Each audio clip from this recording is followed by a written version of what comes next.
doing it. I've got it everywhere. I've got it printed out. It's by me right now. It's right by me. I've got it printed out. I've got it on my phone. I've got it on my tablet. I've got it on my computer. It's everywhere. It's printed out. It's everywhere. What I include is this a cool picture? What these are two little dogs. My mom's dog on the left, the little light colored one, Minion. That's a rescue. He got almost beat to death. We rescued him. And he was broken up pretty bad. Spent a year in a hospital on rehab.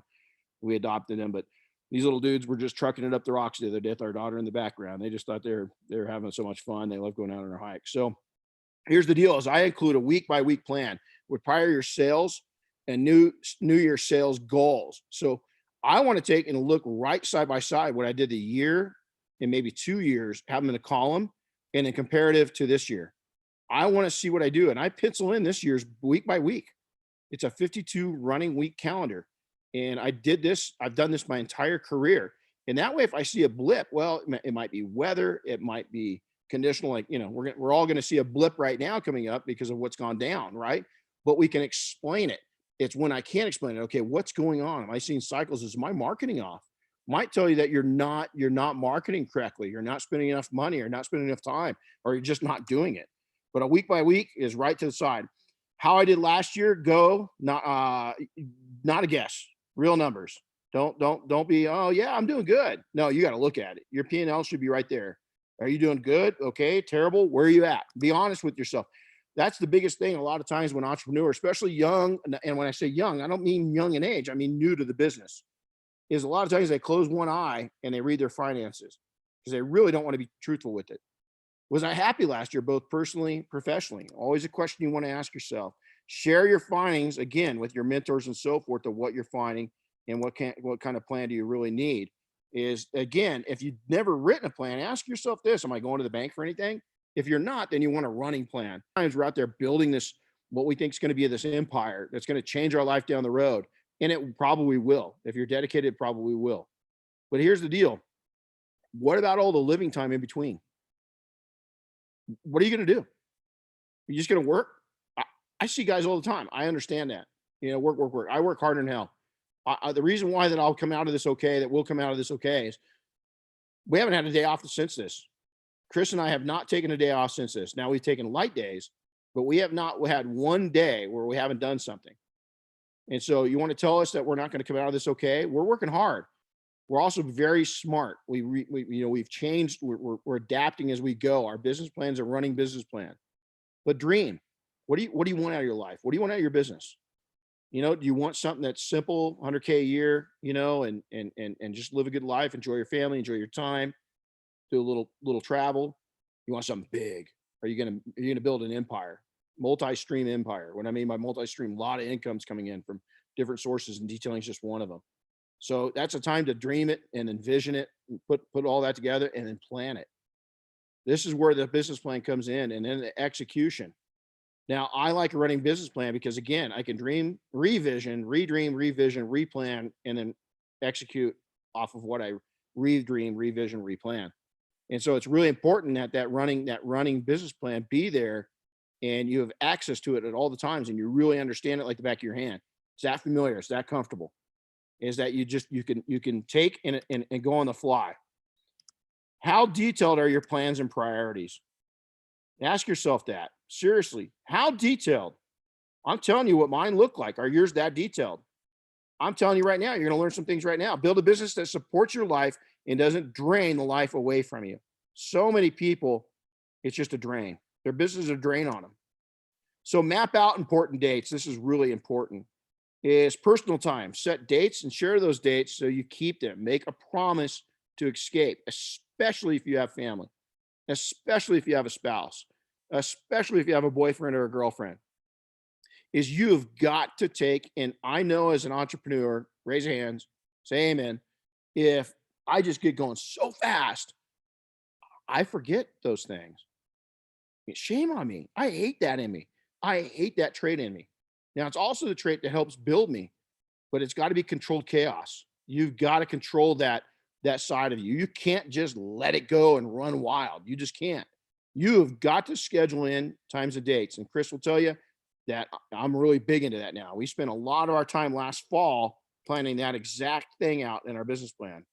Important family dates and events, you've got to put them in there. Vacation, little escapes, doesn't have to be fancy. Fun events for your team. Okay, this is a big one. Is that if you're going to build a culture in your company, I don't care if it's you and one other person, you got to have a culture. You two need to get along. They need to be passionate, especially the smaller you are. Bigger is important too, but smaller, that culture's got to be evident. I like a small company. I like me and two or three other people. And then I like to sub everything out, all my bookkeeping, have somebody come in once or twice a week, work with my CPA on that stuff, have somebody come in and help with the phones, have somebody come in and help with the invoicing. Those are all easy things that you can outsource if you're very, very, very, very small. But you've got to set up culture, and fun events for your team is hugely important.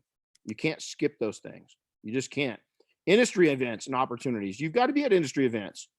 Because I see so many people criticizing so many people, and they're just tearing people apart, or companies apart, or brands apart, or products apart. First off, that's somebody's pride and joy. Second off, who are you? Well, I don't need to go to those events. Yeah, you're right. You don't. You're an a-hole. We don't want you at those events. But if you really want to take and learn, the biggest advantage I've had in any of my businesses is being connected in those industries. Simple as that. You got to plan those out. Mobile tech, the Southern Detailers Conference, Mafia for us, Mafia weekends in our group, Air Force One in our group, Monterey, a lot of detailers up in Monterey now, SEMA, and then thrown in there too is Mobile Tech Expo, Las Vegas. Page by page, look at effective business plan, description of the business, a detailed menu and pricing. You've got to take it. I'm telling you, you got more than 3 or 4 things, and then some a la carte things. I've probably got, 15, a dozen to dozen and a half a la carte things that you're going to have to add to it. But keep your menu really, really, really simple. Marketing plan to reach ideal clients. How are you going to do that? Sales plan. What's your sales techniques? What's your pitch? I hate to say it. Oh man, I don't have a pitch. Well, you should. It doesn't need to sound. Matter of fact, you should never. I had a boss never get caught selling. That's what he always used to tell me. So my pitch isn't a pitch. It's a strategy. I've got. I'm like a coach, man. I'm coaching a game. Soccer, football, baseball. It doesn't matter because I'm coaching it. And my mentors, my coaches were on the sidelines. When I was a small company as a boxer. They're yelling commands. Jab, jab. Go to the body. Go to the body. That's my sales plan, man. Growth plan from previous years, add-on services plan. A lot of times there's so many services that multiple streams that you can do that we just ignore. Competitive advantages and disadvantages. That should be in there. I'm going to list those out. My advantages and my disadvantages. And then extensive financial goals. Really going to get into it. This picture right here is pretty cool. This was actually the moon rising over our backyard. Is that cool? That was just last week. So description of the business, define your business, share what you do, really lay it out. Make it to where somebody that's reading your business plan, and this is the fun part, could understand what you're going to do. Somebody that knows nothing about your industry could take and read it and understand what your intent is. What is your intent? Lifestyle or empire building? I'm going to tell you right now, it better be both. I've screwed up. The times I went to just empire building were my most miserable times. The time I really balanced those both out pretty well was happy times and profitable times. What services are you going to offer? New services will you be offered? Set dates to new goals when you intend to achieve those goals, when you intend to offer those services, when you're going to start marketing those services. Detailed menu pricing is what this is where you upload your menu. This is where you put your menu in here. You sign last year's income per projected profits per hour, per week, per month. And I do that all the way down on every service that we offer. I knew what our profit points were on a stage 1, 2, and 3 interior, and what our profit points for a stage 1, 2, and 3 exterior were. I knew what our profit points were for a 1 year, a 2 year, a 3 year, 5 year coatings. And you'll be shocked when you take and start watching the numbers at that point of what you're making and what you're not making, what things are not making it for you. Now, is it a lot of work to do that? Absolutely. But you know what you got right now? You've got the time to put those in. It can be simple. You don't have to go through computer stuff. I would, but you don't have to. If you don't know how to use spreadsheets, then don't do it. Do it by hand. Write down every service you offer, what the price point is, keep track of the hours that it takes you, divide that into into the profits. That will tell you how much you made per hour, and then figure out your product cost for that. Minus that out of that. There you go. Minus it out at the beginning, and then divide it by the hours you did, and you've got how much your profits were minus all the products. Something as simple as that, but you can see exactly your roadmap of what services you're making money at and not make. And I think you'll be shocked to find out some of the simpler services you can make some serious dough at. The other thing I like about that is that allows me to hire on people that are a little less skilled, meaning I can bring people in and train them my way. They don't need any experience. And within a week, I have them up and running on those services. And I just, it's a force multiplier. I just multiplied myself by 1 or 2 or 3 people. What's that do? Well, let's say I'm paying them pretty good, 20, 25 bucks an hour. I know it sounds crazy, but in this day and age, just 2 months ago, it's hard to find people. You got to pay to play. So here's the deal is that sounds like a lot of money. So with taxes and everything, say I'm paying somebody $20 an hour. By the time I give them benefits, all their taxes, everything else, you're up to close to $30 an hour right there. Hey, if they're bringing in $100 an hour, who cares? Who cares? Treat them right, man. Send them on vacations. Give them treats. Give them days off. Give them 2 weeks paid vacation. They're going to make a lot of money for you. Don't look at it the wrong way. Now, a marketing plan. So you got your menu and you got to do it. And I'm moving pretty quickly. Usually I spend a lot more time on these things, but we got a limited amount of time. So I go over from putting my menu in. Now, how am I going to market each one of those services? Because believe it or not, don't market your business, market services. You can market your business too. I'm not saying not market your business, but market services as you do each one of them, because it's going to, the price point, the service itself, what it includes, it's going to resonate with people. And it's easier to micro market at a very affordable rate on exact services than it is just your company at large. Get people through your marketing to start understanding what you offer, how you would reach the ideal clients, your online efforts explain, your offline efforts explain. Let's stop right there. What's offline efforts? Your relationship building. Let me tell you, online's easy. You should put that on cruise control. It shouldn't, I won't say it's easy, but it doesn't take that much time. Your offline efforts, it's got the highest amount of return. It's going to take the most amount of time in the beginning, but I'm telling you what, that's the difference between, there's where we came into a market and people didn't have real good offline marketing efforts. That's where we slayed them. That's where we killed them. That's where we became number one. That's where we went from the new guys to the number one guys in a year or two. Your localized efforts, and I'm going to take and talk localized. Stop freaking advertising to other detailers and stop advertising to the whole damn world. Go on. If you want to be famous within detailing, good, go do it. But make yourself famous locally first. So many of you guys you're doing it the wrong way. Go in and make yourself the guru locally. Then move out a little more regionally. Then move out to your whole damn state. Then start looking at the national opportunities, international opportunities. But concentrate on who's going to pay your bills locally first. So your shows, events, where can you go? Line that out in your marketing plan. Meetings and memberships. What groups can I join? What memberships can I gain? Those are all tax write-offs, by the way. Where can I go to mingle with like-minded people and or business people and or car people? And then new efforts for the year. What am I going to change up? What can I do that I didn't do last year? Always ask yourself, what can I do that I didn't do last year? What can I do that I didn't do last month? What can I do that I didn't do last week? If it was a bad week last week, what did I not do? What did I do and not do? Always ask yourself that. And then budget. What's your budget for this marketing plan? Have a week-to-week budget, man. I'm telling you, with online efforts, it's pretty cheap. If you pinpoint market, if you sniper market this thing, it's pretty cheap, really cheap. Especially right now, there's so many advantages in our market right now to advertising. Your biggest thing, your biggest expense is going to be your time locally. But I'll tell you what, those deep-rooted relationships that's what's going to turn you into a blue collar empire right there. Is those offline membership, offline relationships. That's your success for many, many years to come. But you got to budget all that out. What's your sales plan? How are you going to connect with ideal clients? Your pitch on the phone, your pitch in person. Again, one of the things that you need to do is record yourself. How are you presenting? What's your look? Do you stink? Do you look like a detailer? Because when I'm getting somebody that's going to go in my cars, whether it's a mechanic or anything else, the last thing I want from them, they better not look like a mechanic. They better not smell like one. Their hands are all gunked up and torn up, man. You ain't getting my cars. So if the standard practice for detailing, you look like a detailer, you ain't getting my business.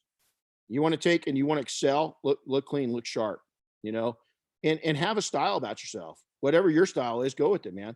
We've got, Ian Redbeard Detailing. Oh my God. I mean, that's his branding. It's everything else. He kills it. It is who he is. And people just love him. We got a lot of guys like that I can mention that have just worked their personality into their business and it's worked awesome.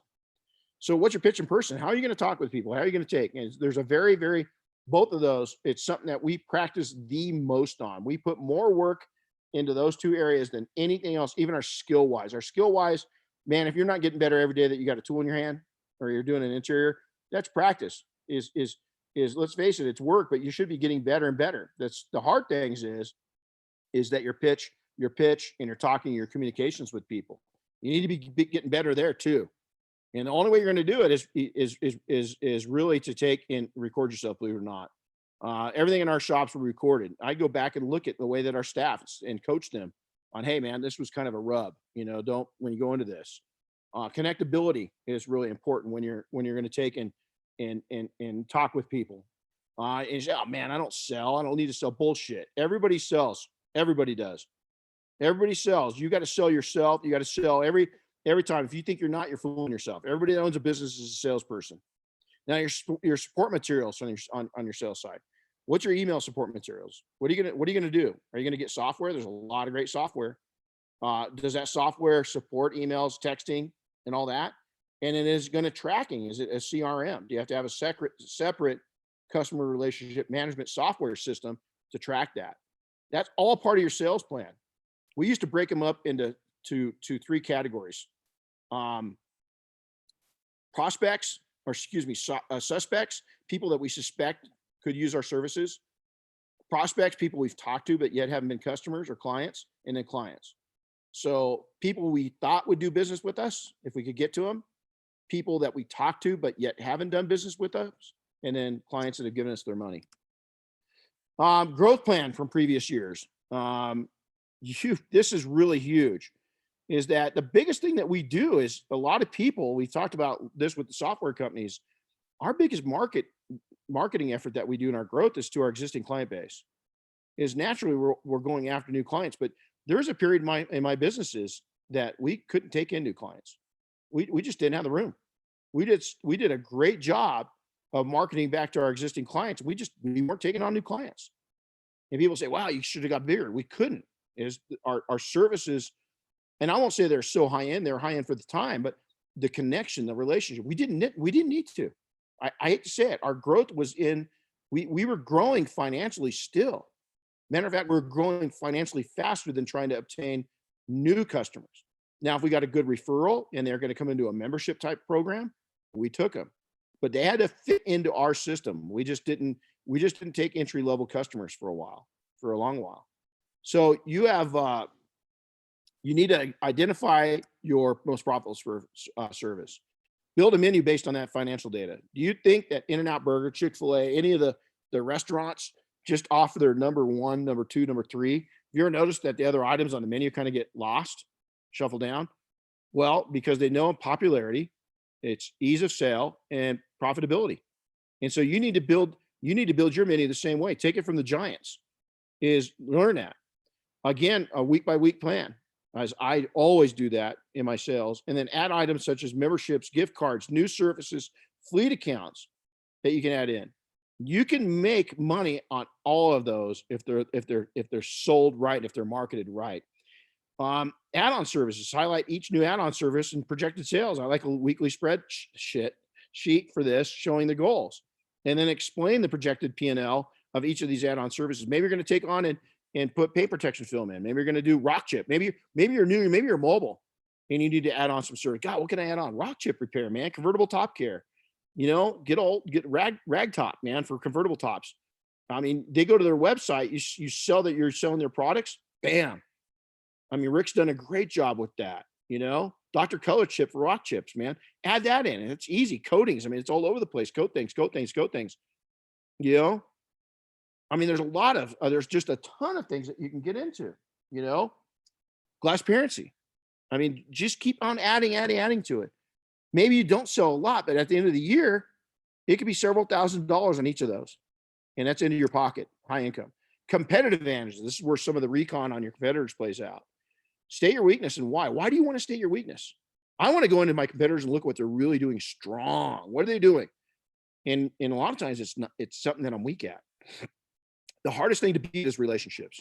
One of the gentlemen that bought one of our locations out, he tried to put me out. He was a multi-millionaire. I was a pretty young dude at the time. He bought us out. He told me the night we signed papers, he took us out to a nice steak dinner, and we celebrated, had a glass of wine, had a good cigar, and he told me we were sitting on the patio, I tried everything in my power to put you out of business instead of buying you. And I couldn't do it because of the depth of the relationships you had. So if you think offline marketing doesn't work, you're wrong. State what your local competition is doing better than you and how you plan on beating that edge. What are you going to do? If only one thing they do better is cheaper prices or crappier quality, I'm going to the top. I'm gonna be the most expensive dude and just kill them on customer service and quality. Kill them. I never went into a market mid-priced or even meeting people. I went in at the top level. The most expensive person met their price or went above it. Most time went above it. List goals for making the purchasing experience over the top. When people do business with you, my dentist experience, let me tell you, I got like many of us, a phobia of dentists, but I had a really bad situation growing up where I did pretty poor. I had a dentist that would drill out teeth with no Novocaine. And since we were on welfare, he had charged the state for the Novocaine and just not give it to us. And so I've got a serious fear of dentists. My dentist, I walked in and he just did a great job of reassuring that I wasn't going to feel a thing. And he said, Renny, he says, we're going to fix your teeth up good. They're going to look great. They're going to be healthy. You're going to keep your teeth for life. And at any time you feel anything, you just let me know. We'll take care of it. And you know what, man? I went from hating the dentist to where when I go to the dentist anymore, it's just not a big deal. But would I switch dentist? Nope. Nope. First off, when I walk in there, they know my name. Second off, it's really clean. Third off, they're all really clean. Fourth off, they're really nice. Fifth off, they remember I have kids and dogs and my business and military. They remember things about me. Now it's probably on their CRM. They're probably pulling that up right before the appointment, and they probably brief everybody. They might even print outs that morning and do intel. That I don't care. They stroke me. They make me feel good. They pet me as a customer. And a lot of people don't understand that. What are you going to do? What's your red carpet service, man? What's going to make you stand out? Extensive financial goals. The past. You got to show the past. State your weaknesses and why they're weaknesses in the past. State what local competition is doing price wise and how you plan on defeating that. Include the P&L from 2019. Make sure that it's right in front of you all the time. I have out all my profit sources and proposed goals in front of me at any given time. Over and over, I'm repeating this. You see a habit forming? I list out my weekly goals. I micromanage my shop's financials. I'm in my books every day. I get reports. I have everything at my fingertips at all times. And then again, do this rowdy bunch here. Reach out to your mentors. Have them review your plan. I just offered you, in the next 7 days, if you send it to me, I'll give you a quick, 100,000 foot rollover, see what it looks like, give you some input on it, tell you some changes. I'll do that for you within the next week, by April 22nd, 2020. So if it's to me by then, this video is going to age. Anything after that, watch for another one. And if I offer to, we usually offer this a couple times a year, we'll do it again then. And then SCORE, your local SCORE office. These are retired executives. It's a great resource. Sometimes they don't understand small business. So you got to watch out who you get involved in there. But most of my experiences with SCORE has been really, really, really, really good. And so that's another great source for you guys to go at. Check out the SBA site. The SBA site's got a lot of good information on it.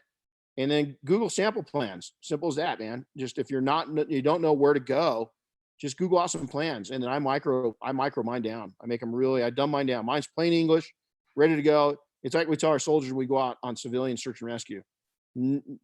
Civilian talk. It's None of the Alpha Bravo Delta Charlie. Just drop all that shit. Just talk. You want the same thing in your day-to-day running business plan, just plain English so you can understand it. And again, I get somebody that's business savvy that doesn't understand my industry to take a good look at it. Business plan review every 1 to 3 months. You have got to adapt this thing every 1 to 3 months. Really, right now, holy crap. I think our plan's been adapted every week since all this stuff happened. If you're watching this aged, if it's a little older, we're talking about the coronavirus, which I even hate mentioning that shit now. I'm just burned out on it. But is that we've had to adapt our plans because so much changes so quickly right now, And so we're looking at it really weekly until this thing pops back. And even then, it's gonna change. We're gonna change the world. We don't know what those changes are gonna look at. Anybody that tells you they do is they're full of crap. I can tell you this: baseline for business is gonna be the same. The baseline is gonna be the same. Work your ass off. Work your plan. Have a good plan. Work it. Work smart. Build relationships. Don't kill yourself working. Simple as that. All right. So Chris, we have any? I got through that. My goal was 40 minutes. Look what I did. I did it in 40 minutes. So Chris, do we have any questions? I don't have any questions yet. You guys that are live on Zoom, you can go ahead and type them in the chat. I did get us live streaming on YouTube, and so we've got a handful of people there. Cool. They can go ahead and type some in the chat there too. We got Tim Jones makes a couple of good points, and then I got Mark Nelson.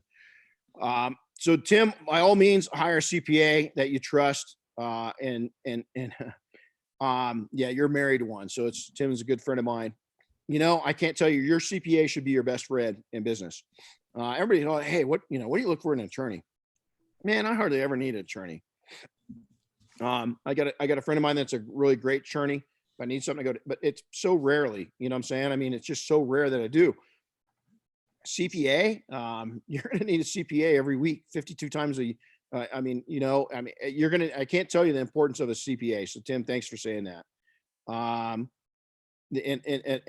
exactly the knowledge they bring to you and the help, and go to them before you make decisions. A lot of times, that's probably my biggest weakness, is that I pull a trigger on something and don't think of the tax benefits or downsides to it. So Mark Nelson, he doesn't even know where to start to have a plan. I've never made one. I'm trying to learn more about how to successfully run a detailing business. Help.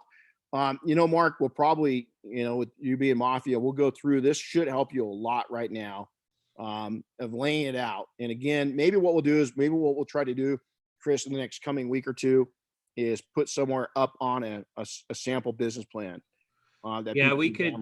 We could stand to do that. We did do a webinar on business plans actually not too long ago, Mark, so you might have missed it.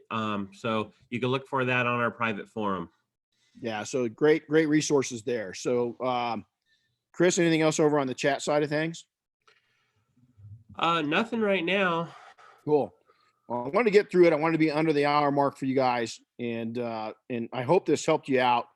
If you have any questions, again, if you want to take and get a plan together, there's a lot of great samples, even in the book. I just tell you what to lay out. If you can go buy a hard copy, I make like 49 cents, so I'm not selling you on it. It's definitely not a sell. You can get the electronic version of the book for like $8, where I make like 3 cents. So it's not a profit point for me. I'm not doing that. I'm going to run through the book anyway. But there's a lot of great free stuff you can go and find. I'd go over to the SCORE site.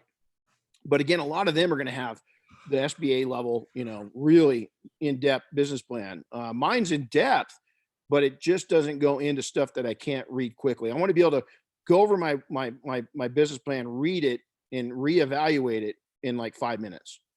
And so it's pretty cut and dry, if that makes sense. So, okay, well, it looks like anything else, Chris, that we can go to? Not at the moment. Do you want to let these guys know our plans for Friday? Yeah, real quick. Somebody asked, where do I send our plan to get a real a overview? Send that to Renny. It's RENNY at detailingsuccess.com. You can send it there, and we'll take and look over it for you. With time, how would it sell your business if someone is acting to buy it?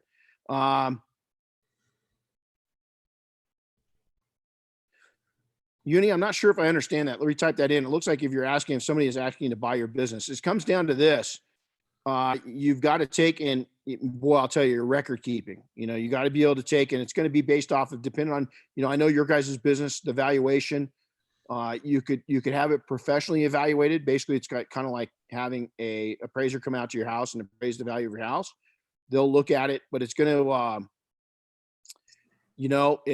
it's going to come down to what your sales, what your profit points were, how good your books were, how good if you've kept really good track of who your customers are.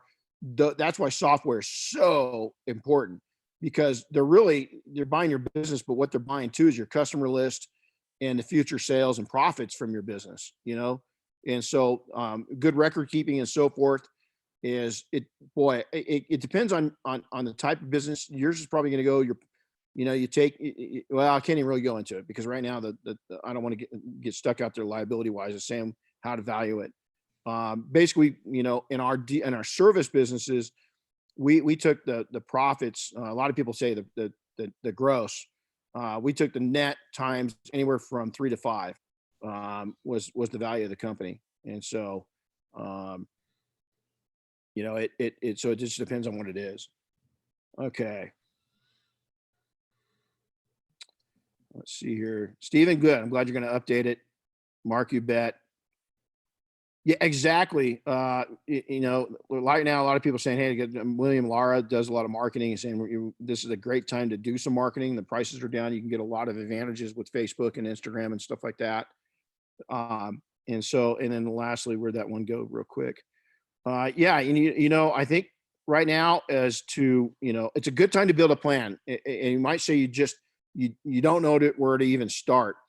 Is go back what we just went through and just put a sales plan, a marketing plan, your financing, together, overview of the company. I love to have a nice mission statement, put all that together, your competition, review your competition, marketing on the big plans. You're going to have a market analysis, basically reviewing my competition. That's what a market analysis is. I like to find out what my population of our service cities are. About roughly 1 to 2% of the population, driving population, is going to be open to detailing. So it's a pretty small percentage, but if you can get it up to 2%, you'd have more business than you could ever do in 100 years. And so there's a lot of big things you can throw in there, projection wise, market analysis wise. What's the market look like? What's the disposable cash? All those things you can find. Also, what your service area is. If you're in Southern California, you reality wise, you want a pretty small service area. Is that, especially when you're first starting out, until you build your reputation up. You might go out further, you might draw from further, but it's going to take you some reputation building before you can do that. So the last thing you want to do is sit your life on the freeway, and not go anywhere and not make any money. When you're sitting on the freeway, you're not making money. So Chris just put up that you can, both of our emails, Renny at detailingsuccess.com and Chris at detailingsuccess.com. So send that over our way. So Chris, anything else? I'm going to wrap her up. That's all I got for right now. Cool. Well, I wanted to give you guys a lot of information short. I wanted to respect your time. Send me over some fun picture, what you guys like to do. You and I've been seeing your husband, Carlos, on that mountain bike. So, tell him to send us over a picture of him on that mountain bike and tell us where he's at and having some fun. So make sure that you guys do that. Send us over something fun. Send us over that in the next week. Send us over the business plans. We'll take a good look at it, get a good eye on it, give you some feedback there. And I hope you have a blessed rest of the week. Make it productive. It's a great time. You've got a couple weeks to build a plan. And if you really want to see your business blossom, if you follow that plan, you work the plan, it's going to be worth every penny and every minute that you spend on it. So happy detailing all. Take care. Be blessed. Stay safe. And we'll talk to you soon.